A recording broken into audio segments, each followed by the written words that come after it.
ជំរាបសួរនិងសូមគោរពដល់ពុកម៉ែបងប្អូនទាំងអស់គ្នាដែលចូលមកកាន់ Channel របស់ Admin ដើម្បីទស្សនាវីដេអូតម្រុយឆ្នោតខ្មែរ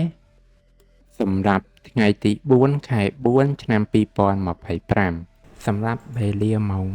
1 ម៉ោង3 និងម៉ោង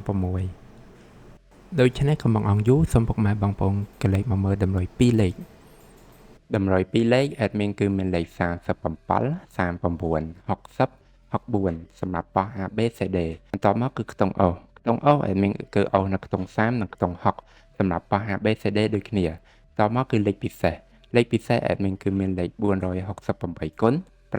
574គុណនិង011គុណដែលលេខទាំងអស់នេះសុទ្ធសឹងតែជាលេខដែលមានសង្ឃឹមថានឹងចេញខ្ពស់សម្រាប់ថ្ងៃនេះអរគុណពុកម៉ែបងប្អូនទាំងអស់គ្នាដែលបានទស្សនាវីដេអូនេះពីដើមរហូតដល់ចប់ក៏ជូនពរពុកម៉ែបងប្អូនទាំងអស់គ្នាធ្វើការសងសំណាននៅថ្ងៃថ្មីទទួលបាននូវការហេងឆ្នះចំទាំងអស់គ្នា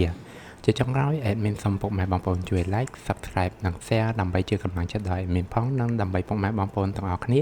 ទទួលបាននូវវីដេអូថ្មីបានឆាប់រហ័សផងដែរដូច្នេះ Admin សូមជម្រាបលានិងជួបគ្នានៅវីដេអូក្រោយ